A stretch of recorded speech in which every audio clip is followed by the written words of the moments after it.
Hi friends, అందరూ బాగున్నారా?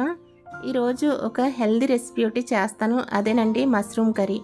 ఈ మష్రూమ్లో బాగా ప్రోటీన్స్ ఉంటాయి, అలాగే ఇది హెల్త్కి చాలా మంచిది. ఈ మష్రూమ్స్ నేను మార్కెట్ నుంచి తీసుకొచ్చానండి, ఒక ప్యాకెట్. ఈ మష్రూమ్స్ని ముందు బాగా కడిగేసుకున్న తర్వాత ఉల్లిపాయలు, పచ్చిమిర్చి, అలాగే టమాటాలు కట్ చేసుకున్నాను. ఈ మష్రూమ్స్ చాలామంది ఇష్టపడతారు, అలాగే చాలామంది ఇష్టపడరు. కానీ వండే విధంగా వండుకుంటే ఈ mushrooms curry same mutton curry లాగే ఉంటుంది.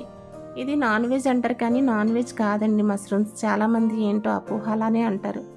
ఫస్ట్ కొంచెం ఆయిల్ పోసుకున్న తర్వాత దీంట్లో కొంచెం జీలకర్ర, కరివేపాకు, ఉల్లిపాయలు, కొంచెం సాల్ట్ వేసుకుని దీన్ని వేయించాలి. తర్వాత దీంట్లో చిన్న చిన్నగా కట్ చేసిన టమాటాలు కూడా యాడ్ చేసుకుని ఇలా కలిపేసుకోవాలండి. చాలా తొందరగా ఉడికిపోతాయి మష్రూమ్స్.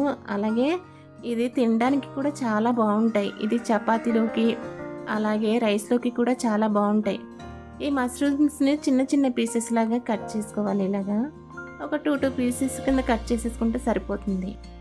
ఇప్పుడు ఉల్లిపాయలు, టమాటాలు వేయించాం కదా, ఈ మష్రూమ్స్ కూడా దీంట్లో వేసి వేయించాలి.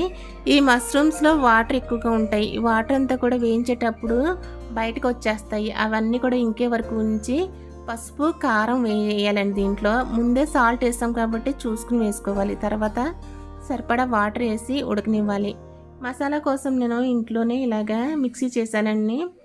జీలకర్ర, ధనియాలు, చెక్క, లవంగం ఇవన్నీ కూడా మనకి తెలుసు కదా, ఇవన్నీ వేసి మిక్సీ చేసేసాను.